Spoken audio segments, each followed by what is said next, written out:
Bible లేనప్పుడు క్రైస్తవ జీవితం సాధ్యమైతే బైబిల్ ఉన్నప్పుడు ఎందుకు సాధ్యం కావట్లేదు? సంఘం లేనప్పుడు క్రైస్తవ జీవితం సాధ్యమైతే సంఘం ఉన్నప్పుడు ఎందుకు సాధ్యం కావట్లేదు? సేవకులు లేనప్పుడు క్రైస్తవ జీవితం సాధ్యమైతే సేవకులు ఉన్నప్పుడు క్రైస్తవ జీవితం ఎందుకు సాధ్యం కావట్లేదు?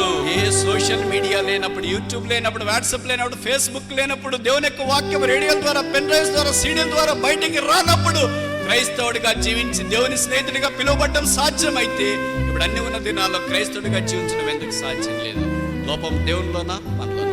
66 పుస్తకాలు కలిగిన బైబిల్ చేతిలో పట్టుకున్న దినాల్లోనే క్రైస్తవుడిగా జీవించడానికి ఇంత ఇబ్బంది ఉంటే, బయటికి పోతే నీ కొరకు ప్రార్థించే సేవకులు, అటు దూరం వెళితే నీ కొరకు ప్రార్థించే సంఘం, ఇటు దూరం వెళితే సోషల్ మీడియాలో దేవుని యొక్క వాక్యం వినే అవకాశం, ఇటు దూరం వెళితే దేవుని వాక్యం నీకు పరిచయం, ఇటు దగ్గరికి వెళితే దేవుని యొక్క వాక్యం రేడియోల ద్వారా, టెలివిజన్ ద్వారా మారం రోగిపోయి బిడ్డలు కోలాహలం చేసి మూరధ్వని వినిపిస్తూ దేవుని యొక్క వాక్యము చెవుల్లోనికి గుచ్చుకొని పోయి హృదయంతరంగంలోనికి ప్రవహించిన ఈ దినాల్లో క్రీస్తు శిలువ వైపు చూసి ఆయన వైపు చూడలేకుండా బ్రతుకులో పాడైపోయామంటే ఏమనాలి?